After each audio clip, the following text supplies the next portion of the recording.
Il est 22 heures sur Télé Djibouti. Bienvenue à vous dans ce bulletin d'information. Au sommaire de l'actualité de ce dimanche 14 février, le procureur revient sur les détails de l'enquête.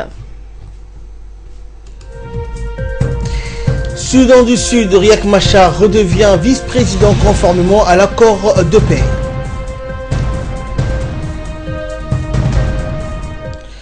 Bonsoir et merci de nous rejoindre. Les parlementaires de l'Union africaine, UPA, tiendront à partir de demain leur seconde conférence à Djibouti, même qui aura lieu dans l'enceinte de l'Assemblée nationale. Cette conférence prévue sur 2 jours débattra du problème de l'immigration des jeunes. Le secrétaire général de l'Union des parlementaires africains, Nzi Kofi, se trouve déjà à Djibouti où il a été reçu par le président de l'Assemblée nationale, Mohamed Ali Ahmed. Les deux hommes ont pu discuter de l'organisation et des préparatifs pour le bon déroulement de cette conférence. De nombreuses délégations de parlementaires africains, de représentants d'organisations internationales ou des agences onusiennes dont l'OIM, ainsi que d'invités venus en tant qu'observateurs continuent d'arriver à Djibouti.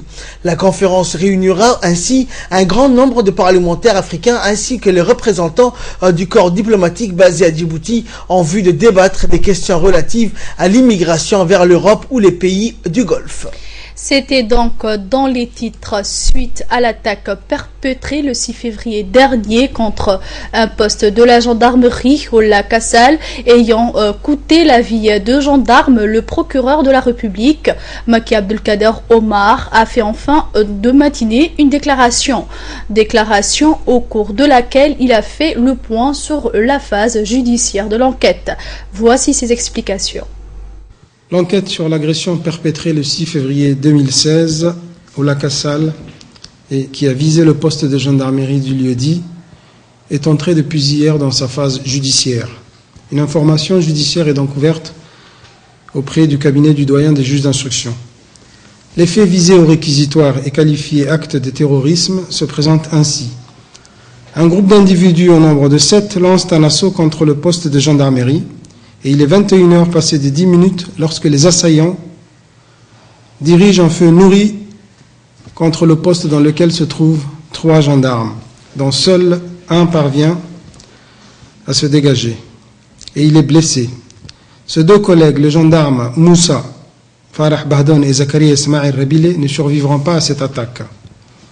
Ils tombent non sans avoir opposé une vive défense sous les coups de balles de calibre divers dont il aura été fait usage par les assaillants. Le rapport sur la balistique permet aujourd'hui de l'affirmer avec certitude. Je m'y associe et transmets le témoignage de solidarité du service public de la justice à leurs familles. Du matériel de transmission fixé à l'immeuble sont détruits et 2 fusils de type AK-47 sont soustraits par les assaillants qui s'évanouissent dans la nature à la faveur de l'obscurité.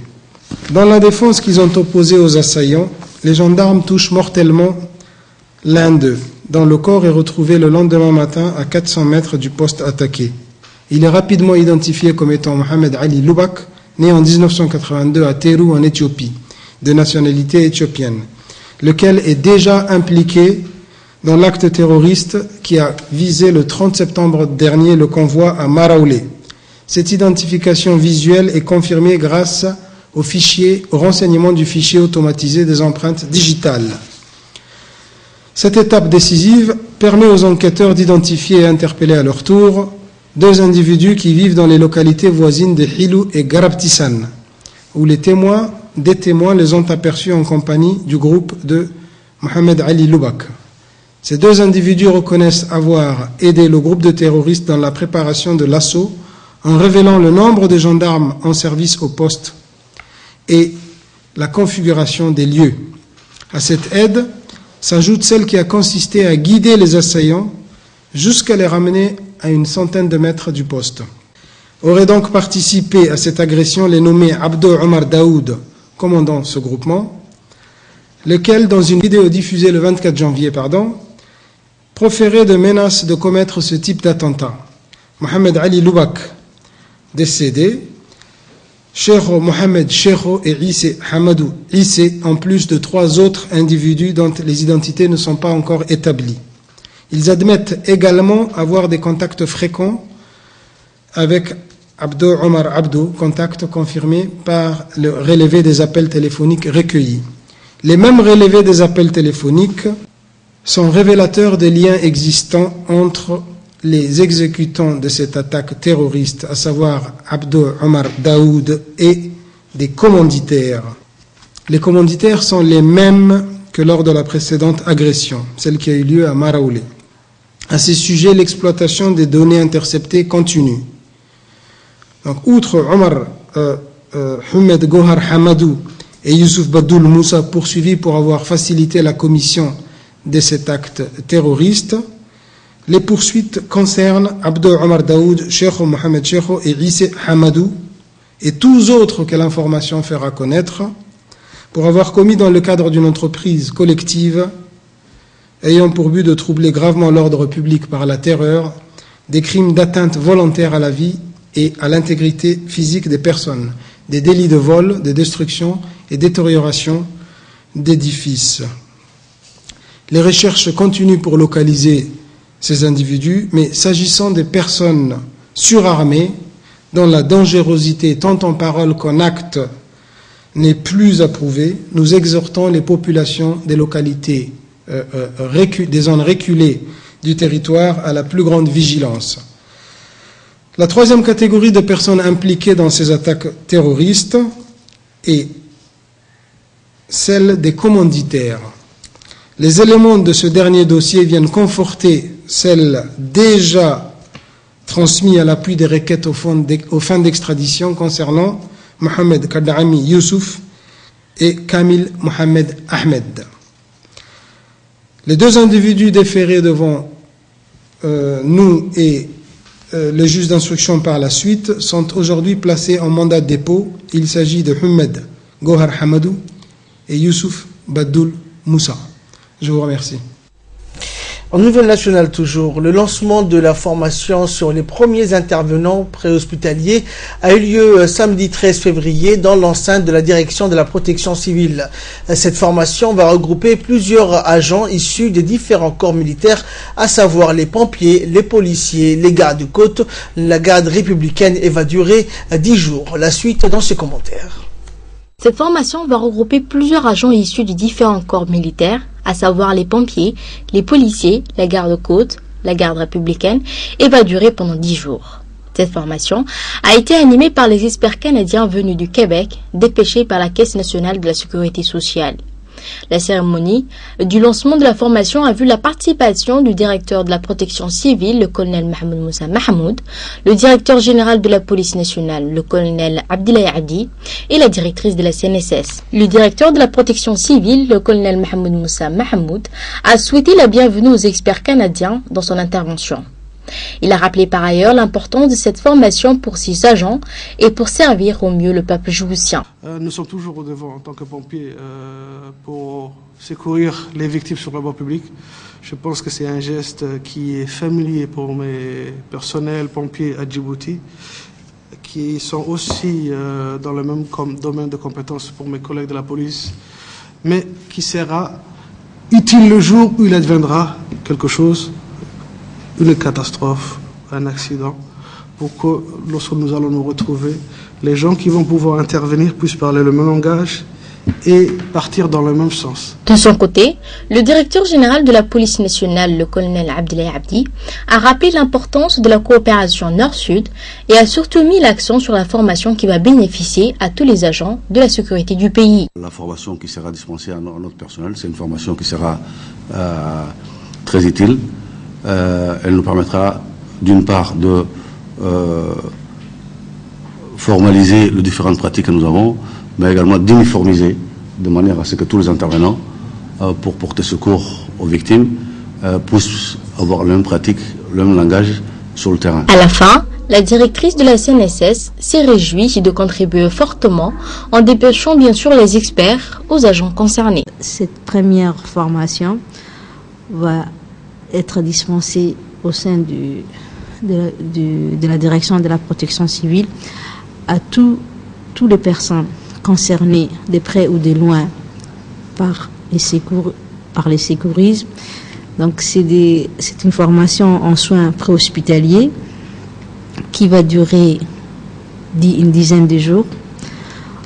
Et nous remercions nos amis du Québec d'avoir dépêché trois experts en la matière pour pouvoir donner le meilleur d'eux-mêmes et de dispenser une formation de qualité. La République de Djibouti est en marche pour satisfaire en eau l'ensemble de la population rurale grâce à une politique alternative de mobilisation des eaux de surface initiée par le président de la République. Ce programme a eu un impact positif sur l'ensemble de nos régions, selon le ministre de l'Agriculture Mohamed Ahmed Awale, et sera pérennisé à l'avenir dans le cadre de nouveaux projets signés avec les partenaires.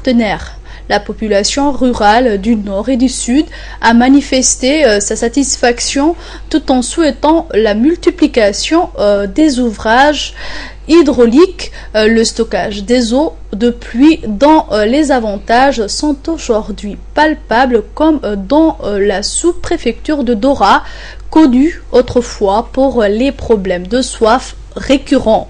Les détails dans ce magazine réalisé par notre confrère Youssef Abdallah avec Laden Assoui. À cause d'une sécheresse endémique sur l'ensemble du territoire qui servissait depuis plusieurs années, le gouvernement qui avait opté pour une politique d'exploitation exclusive des ressources souterraines aux demeures trop coûteux à gérer s'est lancé depuis les années 2000 dans la valorisation des eaux de surface autour des grands bassins versants du pays. Ce programme a porté ses fruits aujourd'hui dans les secteurs ruraux du Nord et du Sud, comme à Dakar et sur le littoral d'Arta, mais surtout dans la sous-préfecture de Dora où la majorité de la population fuyait vers les villes à cause du manque d'eau autrefois. Initié par le président de la République dans le cadre de l'INDS, ici en image à Dora pour le lancement des travaux du barrage de Kalou, avec le démarrage des activités agropastorales tout autour actuellement, le ministre de l'Agriculture a réalisé ces dizaines de retenues et de ces dépendages des crues et des centaines de citernes enterrées au profil des nomades dans chaque localité du Nord mais aussi du Sud, par le biais de 2 départements de l'unité de gestion des projets et des grands travaux. Grâce à ce programme, Djibouti est sur le point d'éradiquer la soif, selon le ministre de l'Agriculture, M. Mohamed Ahmed Awale. Aujourd'hui, les efforts déployés par le gouvernement de Djibouti, surtout par son chef éclairé, qui a une vision structurée de l'avenir en matière des eaux de surface, qui nous a orientés dans ce domaine.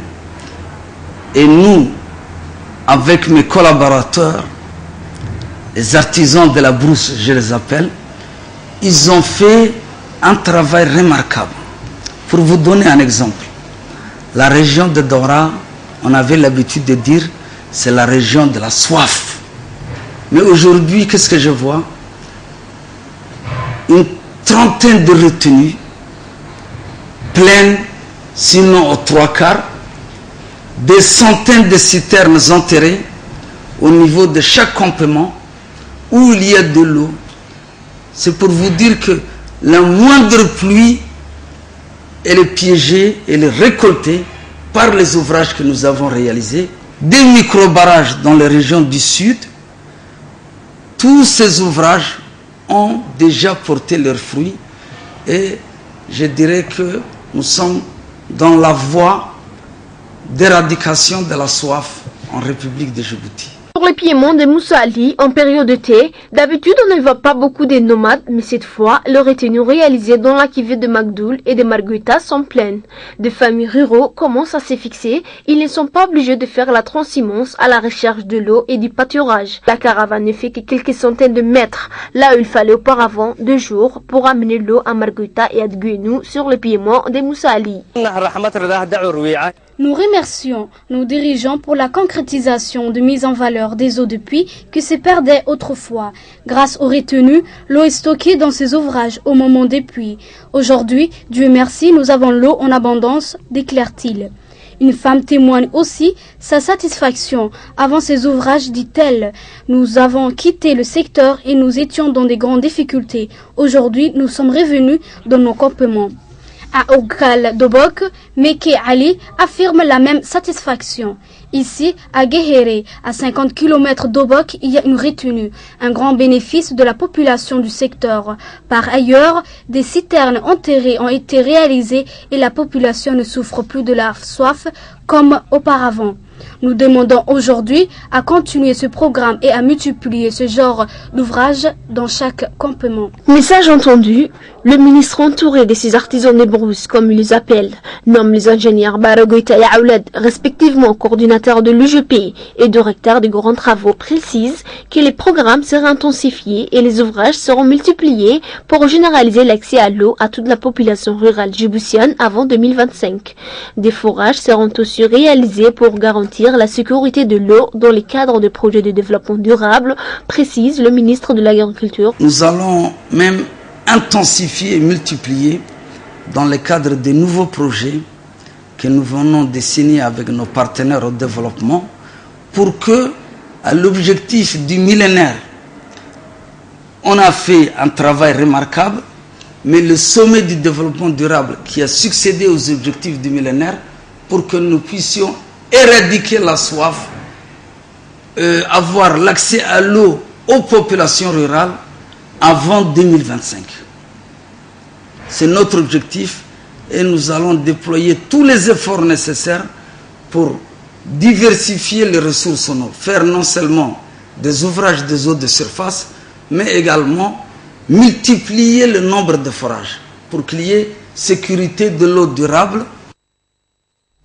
En nouvelle nationale, toujours, la commission de la mobilisation des jeunes de Balbala a organisé ce matin un rassemblement des jeunes pour soutenir la candidature du président Guelleh. C'était au complexe Ar-Rahma. Cette rencontre de masse se veut être une forte expression de soutien au renouvellement de la candidature du président Ismaël Omar Guelleh à la magistrature suprême. C'est un magazine de la rédaction. L'élection présidentielle est fixée le 8 avril 2016 prochain.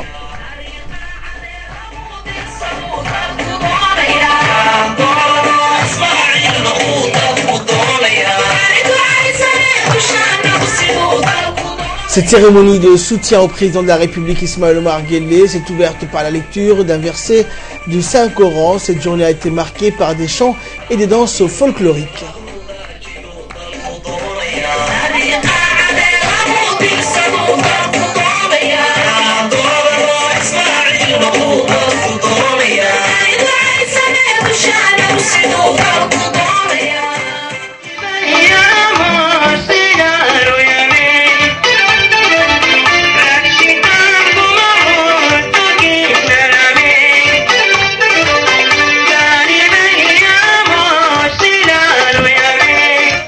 Les jeunes de Balbala ont voulu transmettre un message au président de la République en disant qu'ils sont attachés à la belle devise de notre jeune République. Unité, égalité, paix. C'est pourquoi nous n'accepterons jamais que l'unité de la République soit remise en cause, que l'égalité entre les Djiboutiens soit compromise et que la paix soit menacée. Nous, les jeunes de Balbala, serrons les dents pour reconduire à nouveau notre président à la tête de notre pays. Nous savons que notre président, son Excellence, M. Ismaël Omar Guelleh,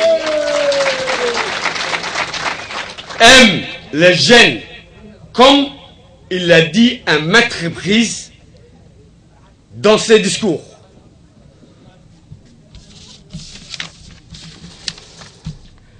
Et nous connaissons que la réalisation du développement qu'il a effectué durant ses mandats.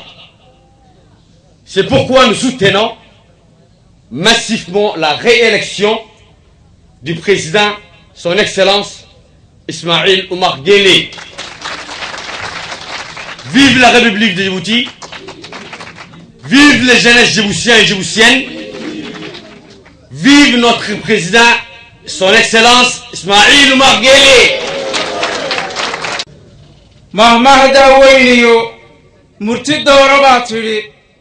Une cérémonie donc qui était riche en couleurs, à travers laquelle les jeunes de Balbala ont démontré leur détermination à sauvegarder en priorité l'intérêt du pays, sa stabilité et la cohésion sociale.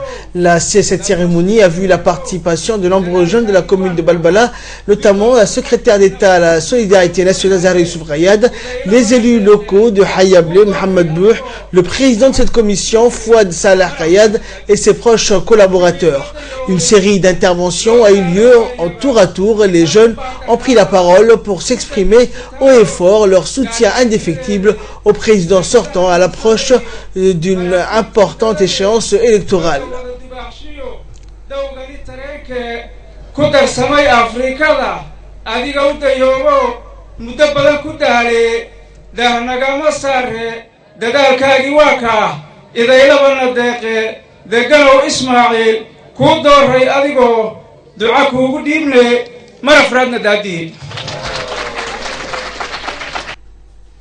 Et rappelons enfin que les manifestations de soutien au président de la République se sont multipliées ces derniers temps un peu partout dans la capitale ainsi que dans les régions de l'intérieur.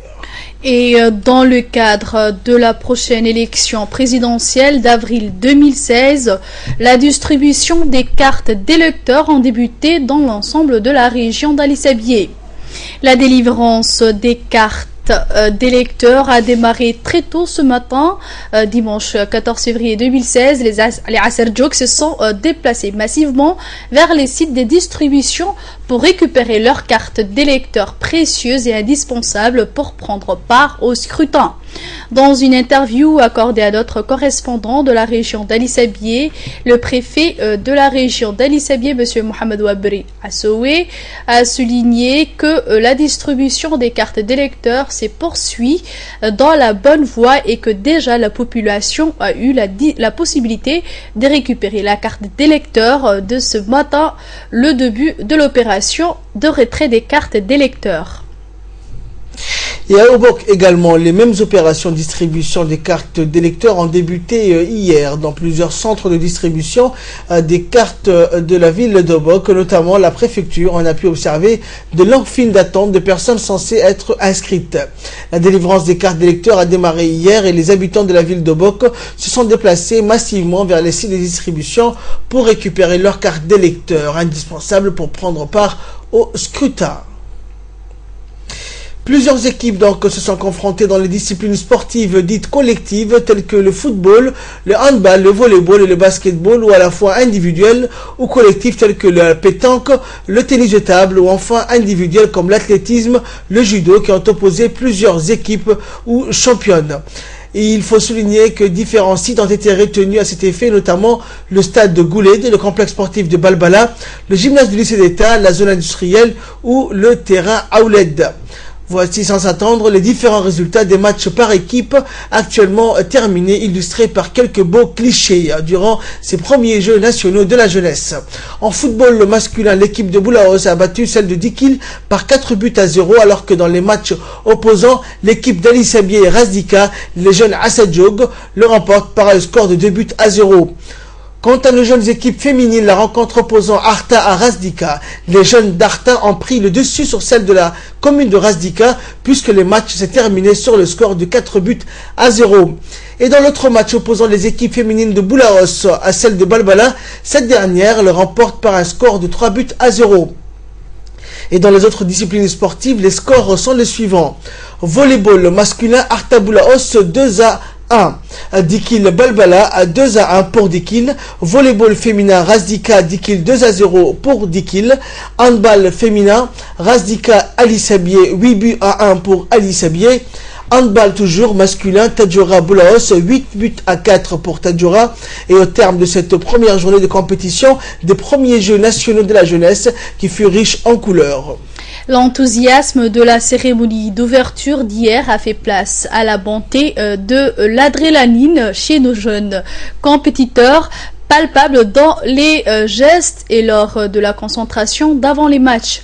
Le sport et sa dure loi de l'élimination étaient au rendez-vous en cette journée du samedi où le secrétaire d'État à la jeunesse et sport, M. Badoul Hassan Badoul, a pu constater cette fébrilité et cette ambiance bon enfant à travers la tournée des différents sites abritant les compétitions. Un geste d'encouragement certain pour nos jeunes sportifs au stade Hassan Gouled, le match opposant l'équipe féminine de Boc à celle d'Ali Sabié qui s'est terminé par le score nul de 0-0. Le développement du sport T dans la cible principale reste la jeunesse a fait partie des priorités sur la feuille de route fixée par le président de la République, M. Ismaël Omar Guelleh. Une jeunesse qui est en forme et en bonne santé grâce à la pratique du sport s'affirme sans complexe et est le porte-étendard de notre culture et son corollaire. La paix, celle entre nos communautés, mais aussi celle qui favorise la bonne entente entre nos jeunes et ceux des pays voisins et par extension entre elle et la jeunesse mondiale. Une vision, mais aussi une politique pragmatique à la jeunesse destinée pour hisser le drapeau de notre pays sur le podium lors des compétitions mondiaux. Toujours en sport, le championnat de Cross Country se déroule actuellement en Tunisie. 2 athlètes juniors djiboutiens ont remporté aujourd'hui les médailles d'or et médailles d'argent à la 22e édition du championnat arabe de Cross Country. La première passe est revenue à l'athlète Jamal Abdidirie avec un temps de 23 minutes et 18 secondes au 8 km.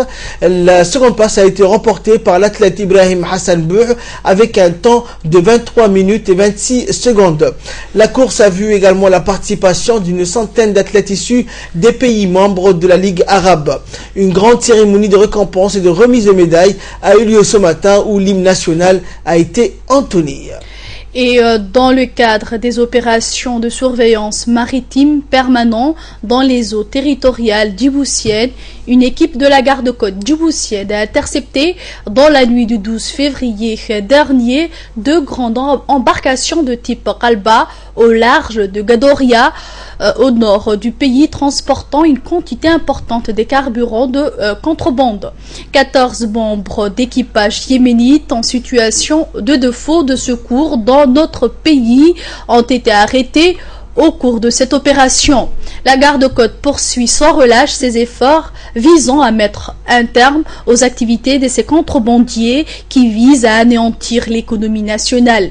L'enquête a été confiée à la brigade des recherches d'investigation et des affaires judiciaires de la garde-côte et ces individus seront traduits devant la justice et les 2 contre-embarcations seront saisies et immobilisé au port de pêche dans l'attente d'une décision de la justice. Et en nouvelle du monde à présent, au Sud-Soudan, Riek Machar redevient vice-président conformément à l'accord de paix. Le chef de la rébellion sud-soudanaise, Riek Machar, est devenu vice-président conformément à l'accord de paix conclu avec le camp du président Salva Kiir pour mettre fin au conflit qui déchire le plus jeune État du monde depuis plus de 2 ans. La réinstallation de Machar, qui a déjà occupé le poste de vice-président entre 2005 et 2013, a été annoncée dans un décret présidentiel publié dans la soirée du jeudi 11 février. Moi, Salva Kiir Mayardit, président de la République du Soudan du Sud, édicte par la présidente ce décret présidentiel qui ordonne la nomination de Riek Machar Teni comme premier vice-président de la République du Soudan du Sud, peut-on notamment lire dans ce décret. C'est une bonne nouvelle parce que c'est un pas en avant dans l'application de l'accord de paix, a réagi Machar depuis Addis Abeba, indiquant qu'il retournerait probablement dans la capitale Djouba où il n'a pas mis les pieds depuis 2 ans dans quelques semaines si des garanties lui étaient offertes pour sa sécurité. Le Soudan du Sud, qui a proclamé son indépendance en juillet 2011 après 30 ans de conflit avec Khartoum, a replongé dans une guerre civile en juillet 2013 suite au limogeage de Riek Machar par Salva Kiir sur fond de rivalité politico-ethnique. Le conflit a fait des dizaines de milliers de morts et quelques 2,2 millions de déplacés. Au terme de 3 ans de violence intercommunautaire, les Centrafricains votent pour élire le prochain président. Ils doivent départager Anicet Georges Dologuélé et Faustin Archange Touadéré, 2 anciens premiers ministres. En Centrafrique, quelques 2 millions d'électeurs sont appelés à voter pour choisir leur prochain président. Ils doivent départager les 2 anciens premiers ministres Anicet Georges Dologuélé et Faustin Archange Touadéré. Le futur chef de l'État aura la lourde tâche de sortir le pays de 3 ans de violence intercommunautaire. Les bureaux de vote ont ouvert vers Suzère du Bata dans certains bureaux et le scrutin a débuté dans le calme. C'est un choix crucial. Le futur président va reconstruire notre pays. Nous attendons beaucoup de lui, a déclaré Gaston, un habitant du quartier La Kouanga. Dans ce pays de 4,8 millions d'habitants, les électeurs chrétiens comme musulmans se sont massivement inscrits sur les listes électorales. Mais dans les rues de Bangui, rares sont ceux qui osent un pronostic pour dire lequel des 2 finalistes sur 30 candidats au départ va l'emporter au second tour. Et c'est tout pour cette édition. Merci à vous de nous avoir suivis.